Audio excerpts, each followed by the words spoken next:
우리에게 주시는 하나님의 말씀은 예레미야 29장 1절로 14절 말씀입니다.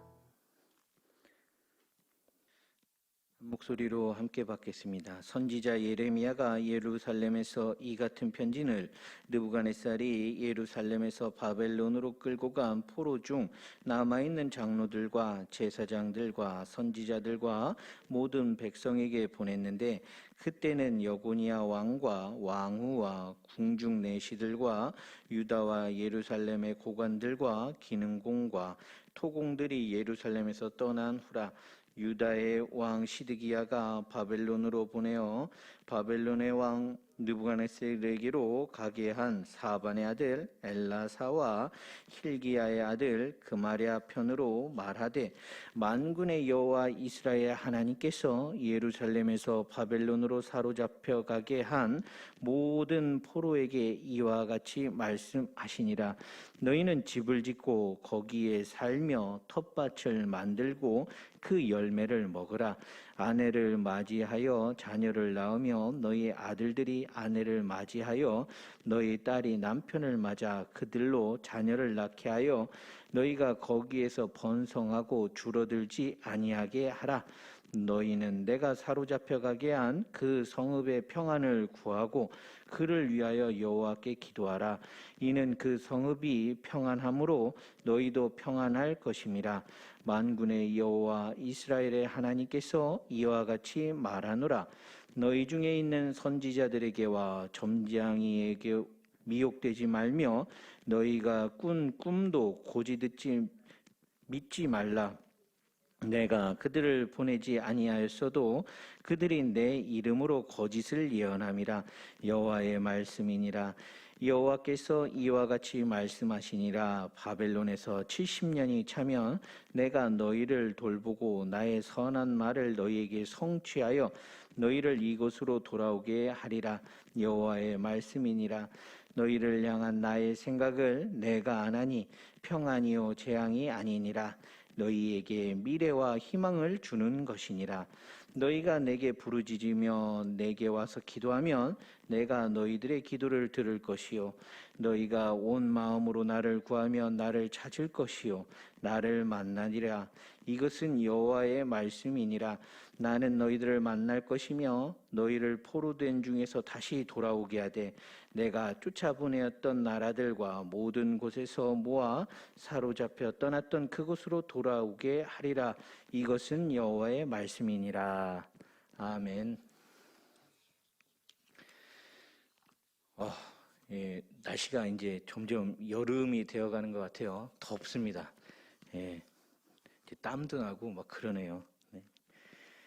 오늘은 제 8과입니다. 이제 2번만 더 하면 이제 끝나겠네요. 이제 8과고, 제목은 미워도 다시 한번이라는 그런 제목으로 이렇게 한번 해봤습니다.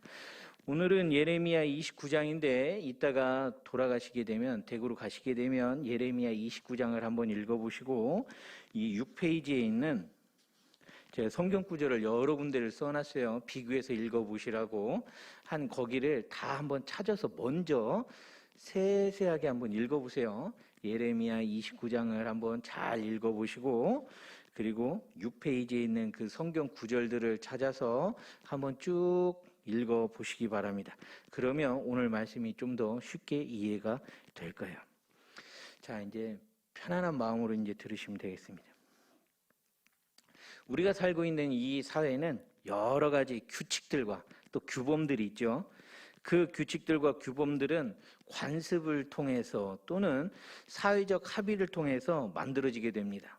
이런 규칙들과 규범이 있는 것은 사람이 사람답게 살기 위해서 또는 원만한 사회를 위하여 최소한의 장치로 작용하기 위해서 이제 있는 거잖아요. 그런 규칙들이.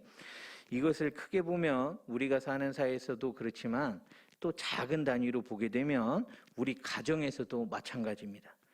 우리 가정에서도 여러 가지 규율들이 있어요. 각각 집마다 여러 가지 규율이 있고, 이 규율은 가족 구성원으로서 지켜야 할 최소한의 의무이기도 해요. 이런 규율들이 우리 삶을 억압하기 위해서 있는 것이 아닙니다. 각 가정이 혹은 사회가 지향하는 방향으로 이렇게 나아가기 위해서 필요한 그런 장치들이기 때문에 최소한으로 필요한 것들이 이제 모여져 있는 거죠. 그래서 그 안에는 예의 범절도 있어요. 그래서 어떤 예의를 갖추는 것도 필요하고 또 도덕적으로 깨끗함을 유지할 수 있는 도덕 규범도 있고 또 여러 가지 실정법들, 여러 가지 법규들이 있잖아요. 그런 것들이 있게 됩니다. 그런데 이런 사회적 합의를 자꾸 깨요. 고의로 깨고 상습적으로 어기면 어떻게 됩니까? 경고를 받게 되죠. 경고를 받아요. 경고가 누적이 되면 징계를 받게 됩니다. 그 사안의 경중에 따라서 징계의 수위도 달라지게 되죠. 네. 뭐 대표적인 게 뭐가 있습니까? 음주운전 같은 거 있잖아요. 네. 한 번, 두 번, 세 번 뭐 이렇게 했을 때 그것이 굉장히 달라지던데요. 뭐 오늘 연예 기사를 보니까 어떤 모 탤런트가 여자 탤런트가 상습적으로 음주운전하다가 두 번째 걸려갖고 벌금 1,200만 원인가요? 1,400만 원인가요? 네, 그렇게 벌금형을 당했다고 그래요. 네. 아무튼 처음엔 200만 원, 뭐 그 다음번엔 좀 더 크면 막 1,몇백만 원, 그 다음엔 구속되겠죠. 이렇게 자꾸 누적되면 고의로 깨고 그렇게 누적이 되면 경고를 받다가 이렇게 징계를 받게 됩니다. 그래서 우리는 사랑하는 자녀들이 그런 사회적 합의 속에서 어긋나지 않도록 그렇게 교육을 하죠. 또 교육을 그렇게 시킵니다. 그리고 이 사회 구성원들을 해치는 일이 없도록 그렇게 가르치죠. 또 한 사회 일원으로서 잘 살아갈 수 있도록 그렇게 양육을 합니다. 그렇게 하고 계시죠? 네. 아이들이 잘 클 수 있도록 그렇게 가르치셨잖아요. 어디 가서 싫은 소리 안 듣게. 그런데 이런 합의를 자꾸 깨고 그리고 자꾸 어긋날 때는 어떻게 하세요? 자꾸 아이들이 삐딱선을 타요. 네? 안 그랬으면 좋겠는데. 그럼 어떻게 하십니까? 처음에 자꾸 어긋나고 그럴 때는 조용히 불러서 타이르시죠. 말로서 타이릅니다. 얘야, 그러면 안 된다. 얘야, 그러면 큰일 난다. 그러는 거 아니야? 하고 알아듣기 좋게 자꾸 타이릅니다. 근데 이런 잘못들이 점점 커져요. 이게 말로 타일러서는 안 될 지경에 이르렀단 말이에요. 그리고 매번 좋게 말로만 하니까 이제 더 이상 듣는 것 같지도 않고, 그런 경우에는 어떻게 하십니까? 마음이 아프지만 어떻게 하세요? 회초리를 드시죠. 회초리를 든단 말이에요. 왜 그러냐면 여기서 내가 혼내켜서라도 고쳐주지 않으면 밖에 나가서 더 큰 징계를 당할 수 있으니까. 그래서 집에서 마지못해서 회초리를 들기도 한단 말이에요. 그렇게 해서라도 깨달을 수만 있다고 하면 그렇게 회초리를 들기도 합니다. 안 그러면 밖에 나가서 더 큰 실수를 저질렀을 때 밖에서는 더 큰 쓴맛을 맛보게 되잖아요. 그러면 안 되잖아요. 그렇게 말로도 타일러 보고 회초리를 들어도 보고 그렇게 해서 바른 길을 가라고 그렇게 얘기했는데도 그럼에도 불구하고 그 선을 넘는다면 어떻게 돼요? 그래서는 안 되는데 절대 넘지 말아야 될 선이라는 게 있잖아요. 그 선을 넘는다면요. 그러면요, 그때는 부모로서도 어떻게 해줄 수 있는 방법이 없어요. 해줄 수 있는 게 없어요. 이제는 제발 정신 차리고 돌아오기만을 바랄 뿐이지 어떻게 이제는 더 이상은 해줄 방법이 없어요. 그렇다고 그렇게 선을 넘는 그런 큰 잘못을 했다고 해서 그런 사고를 쳤다고 해서 말 안 듣고 미운 짓만 골라 한다고 해서 막 마음에서 내쳐집니까? 넌 이제 오늘부터 내 자식 아니다 라고 말은 그렇게 할지언정 정말로 내 마음에서 그렇게 내쳐지더냐고요. 아이, 그렇지 않죠. 미우나 고우나 내 자식 아니에요. 내 새끼고. 정신 차리고 다시 돌아오기만을 그렇게 기다리게 되는 거예요.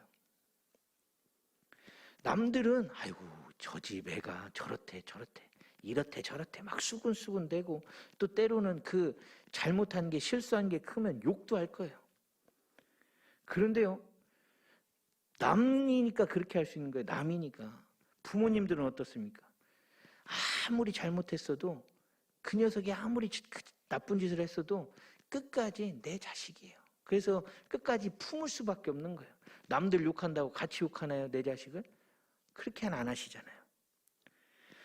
흠 있는 삶이 됐을지라도 나 정신 차리고 남은 인생이라도 똑바로 살아가길 바라면서 끝까지 기다려주고 믿어주고 또 응원해주는 게 부모님의 마음일 거예요. 오늘 본문을 보면 이 이스라엘을 향한 하나님의 심정이 꼭 말 안 듣는 자녀를 둔 부모님 같다는 생각이 드는 거예요. 하나님께서 이스라엘 백성을 자녀 삼아 주시고 그들에게 약속한 땅, 가나안 땅으로 인도해 주셨죠. 그리고 그 땅에서 사는 것이 부족하지 않도록 항상 하나님께서 은혜를 더해 주세요. 늘 은혜를 더해 주세요. 근데 그들에게 그렇게 은혜를 베풀어 주시고 약속한 땅으로 가서 모든 것을 누리게 해 주셨으면서 하나님께서 그들에게 많은 것을 바라는 것이 아니에요. 그들에게 원한 것은 하나님 자녀답게 살기를 바라셨던 거예요. 하나님 자녀답게. 하나님 자녀답게 사는 것은 간단하게 요약하면 이렇습니다. 하나님을 마음과 뜻과 정성을 다해서 섬기고, 그렇죠? 이웃을 내 몸과 같이 사랑하는 것. 그거예요. 그것이 하나님 자녀답게 사는 거예요. 근데 이 백성들이 이런 바람과 기대를 자꾸 어긋나기 시작합니다. 조금씩 삐딱선을 타요. 제멋대로 살기 시작을 해요. 이 백성들이 욕심과 탐욕이 점점 커져서요, 눈이 어두워지기 시작합니다. 그래서요, 하나님께서 이 가나안 땅에 들어갔을 때 땅의 경계를 이렇게 정해줘요. 여기는 누구 지파, 여기는 누구 지파에서 땅의 경계를 다 정해주거든요. 이 땅의 경계석을 옮기지 말라고 그러세요. 네? 이게 하나님 법이에요. 경계석을 옮기게 되면 어떻게 합니까? 여러분들 집 짓거나 혹시 이렇게 예전에 보면 측량하는 사람들 와서 거기다 말뚝 박아놓고 가잖아요. 예? 그게 경계석이란 말이에요. 여기서부터 저 경계석까지는 내 땅인 거예요. 예? 근데 그거를 뽑아서 옮겨놓게 되면 어떻게 됩니까? 그걸 뽑을 수 있는 때는 언제예요? 매매했을 때. 예? 옆집 땅 내가 사가지고 확장을 하거나 이렇게 하고 거기다 뭘 짓거나 크게 짓거나 하고 할 때 확 텄을 때 그것을 옮길 수 있는 거예요. 아무 때나 그거 못 뽑습니다. 예? 지도에 나온 대로 딱딱 이렇게 꽂아놓게 돼 있거든요. 그 경계석을 하나님께서 옮기지 말라는 거예요. 왜 옮기지 말라고 하셨겠어요? 여기는 그 지파에게 준 땅이에요. 땅은 뭐예요? 생계의 삶의 터전이에요. 그러니까 땅이 없어지면 삶의 터전이 사라져 버리는 거거든요. 그래서 땅의 경계를 움직이지 말라는 거예요.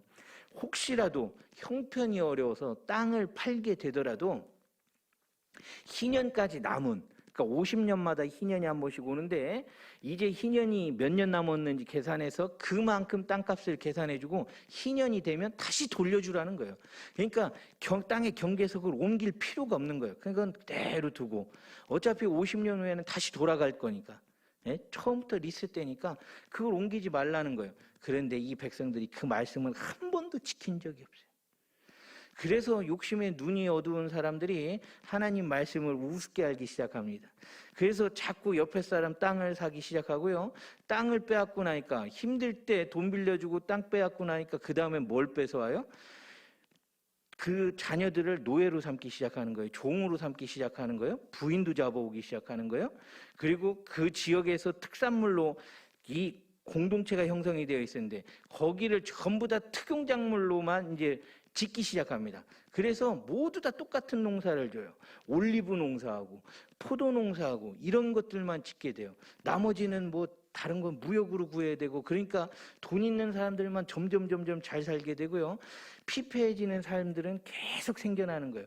그러니까 이런 사회적 구조적인 문제들이 계속 발생을 하거든요. 하나님께서 그래서 땅의 경계석을 움직이지 말라는 거예요. 누구라도 새롭게 시작할 수 있게, 희년이 되면 다시 시작할 수 있게 그렇게 옮기지 말라고 그랬는데 그걸 마음대로 막 움직이기 시작을 했어요.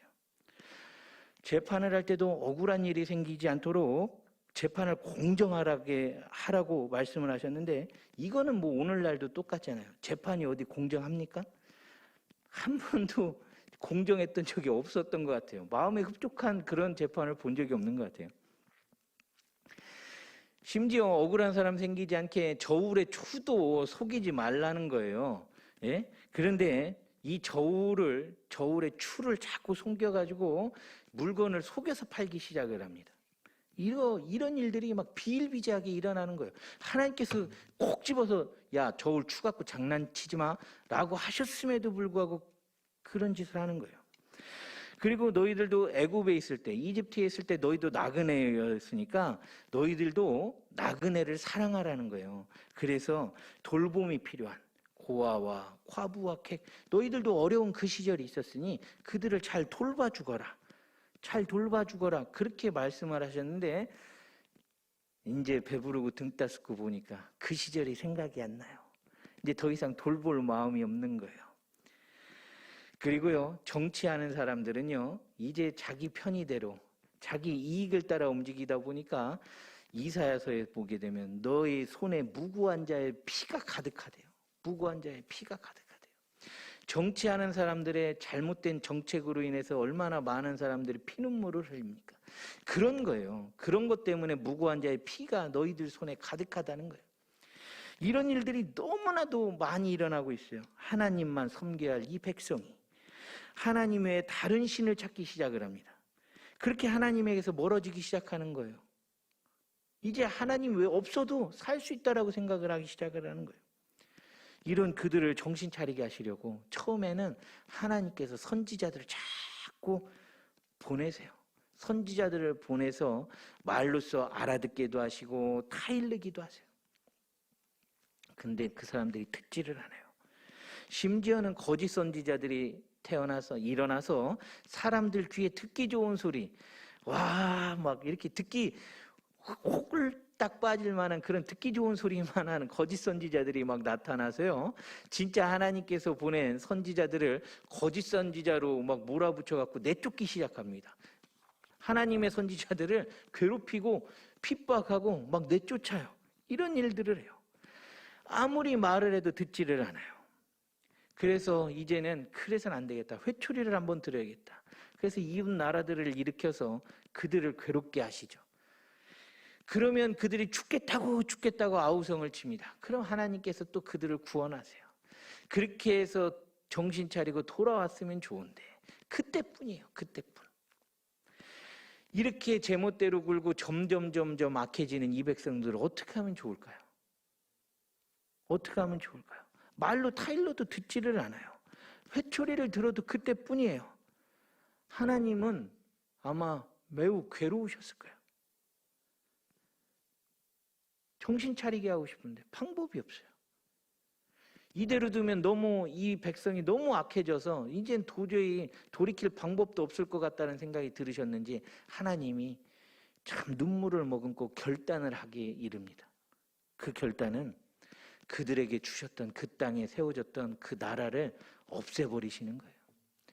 그리고요, 그들을 이방 땅으로 다 흩어버리는 거예요. 그런 처방을 내리시는 거예요.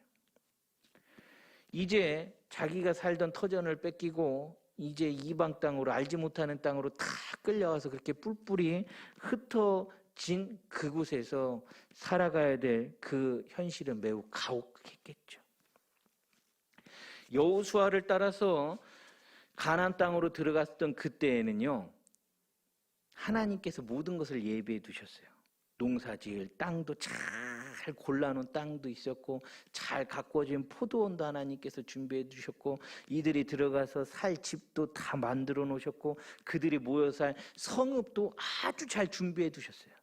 그런 곳에 하나님께서 인도해서 너희들 여기에 살아라 라고 하셨는데 이제는요, 이들이 이렇게 끌려가고 보니까 거기에는 아무것도 없어요. 척박한 땅이에요. 그래서 하나님께 뭐라고 하시냐면 이제 너희들이 살아야 될 그 땅에서 이제 너희들이 집을 지어라. 그전에는 지어진 집으로 들어갔다고 하면 이제 너희들이 알아서 집을 지어라. 그리고 텃밭을 너희들이 직접 갖고 와라. 그리고 수고하고 땀 흘려서 열매가 맺히면 그 열매를 먹어라는 거예요. 아무것도 없는 가운데 텃밭을 일궈서 거기에서 열매 맺기까지 얼마나 많은 시간이 걸리겠습니까? 그럼 그 시간 동안 어떻게 해야 돼요? 배골고 사는 거예요. 참 힘든 시절이 이들에게 기다리고 있는 거예요. 그리고 이들이 딴 생각 못하게 하나님께서 70년이라는 시간을 딱 못 박아두세요. 70년. 너희들 이제 딴 생각할 수 없어. 아예 적당히 하고 끝내주시겠지. 아니야. 70년이 꽉 차야만 돼. 너희들이 거기서 아들을 낳고 그 아들이 아들을 낳고 그 아들이 아들을 낳을 그때까지 그 70년이 꽉 차기까지 너희들은 거기서 옴짝달싹도 못해. 그러니까 너희들이 살아야 될 그곳이기 때문에 그러니 너희들은 그 성읍을 위해서 평안을 구하거라. 너희들이 살아야 될 그곳이니까 딴 생각하지 말고 이 성읍을 위해서 너희들이 기도하라는 거예요. 평안을 구하라는 거예요. 그리고 너희들이 그 70년 가운데 하나님을 찾고 기도하면서 살라고 그렇게 하나님께서 말씀을 하세요. 이 징계의 목적은 분명해요. 그냥 내버리는 것이 아닙니다. 말 안 듣고 속상하게 한다고 에이 못된 놈의 자식하고 나가! 하고 내쫓은 게 아니에요. 이 징계의 목적은 우리가 분명히 알아야 될 것은 하나님께서 말씀하신 건 내가 너희를 그동안에 돌보겠다라는 거예요. 내가 너희를 돌보고 다시 돌아오게 하겠다라는 데 목적이 있어요. 그래서 내가 너희에게 재앙을 내리는 것이 아니라는 거예요. 내가 너희에게 미래와 희망을 주는 것이라는 거예요. 이 70년의 이 고통스러운 삶이 너희들에게 새로운 희망을 볼 수 있고 새로운 미래를 주는 것이니까 너희들이 그렇게 절망하거나 좌절하지 말라는 거예요. 그러니까 하나님께서 이들을 버리셨어요? 아니에요. 버린 게 아니에요. 버린 게 아니에요. 이들이 행해온 일들을 한번 보세요. 어쩌면 더 심한 징계로 벌을 내려도 전혀 이상하지가 않아요. 만약 일반 우리 사람들 사이에 이런 일들이 일어났다고 해보세요. 그러면요 다시는 내가 너 안 봐 하고 절연했을 수도 있는 일이에요. 예? 안 보고 말면 되죠. 그렇게 속색이는 사람이면. 안 보면 그만이잖아요. 그러나 하나님께서는 이 백성을 향해서 분노를 표현하시기보다는 안타까운 마음으로 바라보고 계시는 거예요. 안타까운 마음으로. 하나님께서 왜 이렇게 안타깝게 보셨겠어요? 이들을 사랑하고 있으니까. 이들이 이렇게 되면, 이렇게 망가지면 안 될 백성인데 이렇게 망가지는 모습이 너무나도 안타까운 거예요. 이들을 차마 버릴 수가 없어요.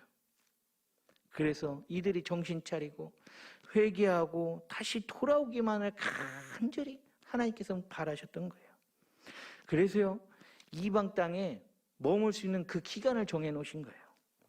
그 기간 동안 내가 너희들을 돌봐주겠다라는 거예요. 내가 너희들을 돌보겠다. 그리고 너희들이 힘들어서 부르짖어가며 나를 찾으면 내가 너희들의 그 기도를 들어줄 것이고 너희들이 온 마음으로 나를 찾으면 너희들이 나를 만날 거라는 거예요. 얼마나 힘들면 그 가운데 내가 너희들을 떠나거나 버리지 않았다는 것을 내가 너희들을 만나주고 들어줌으로써 내가 너희들에게 확인시켜줄게. 내가 너희들을 돌보고 있음을 늘 곁에서 느낄 수 있게 해줄게. 낯선 타국에서 외롭게 버려두지 않으셨다라는 거예요. 돌봐주시겠다고 약속을 하세요. 고통당할 그들을 생각하면 징계하는 것이 너무나도 괴로운 일이잖아요. 그런데 하나님께서 그동안에 얼마나 참고 또 참으셨겠어요. 이제는 참아서 될 일이 아니라는 것을 아셨던 거예요.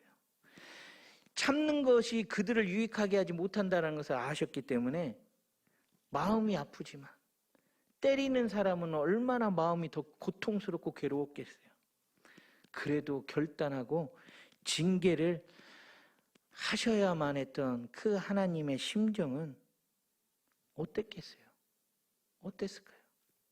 아마 큰 잘못을 하고 반성조차 하지 않는 자녀를 회초리로 다스리는 부모의 심정하고 비슷하지 않았을까요? 사랑하기 때문에 더 이상 악행을 두고 볼 수가 없는 거예요. 눈물로 회초리를 들 수밖에 없는 거예요. 맞는 아이보다 때리는 부모의 심정이 더 상처가 많아요.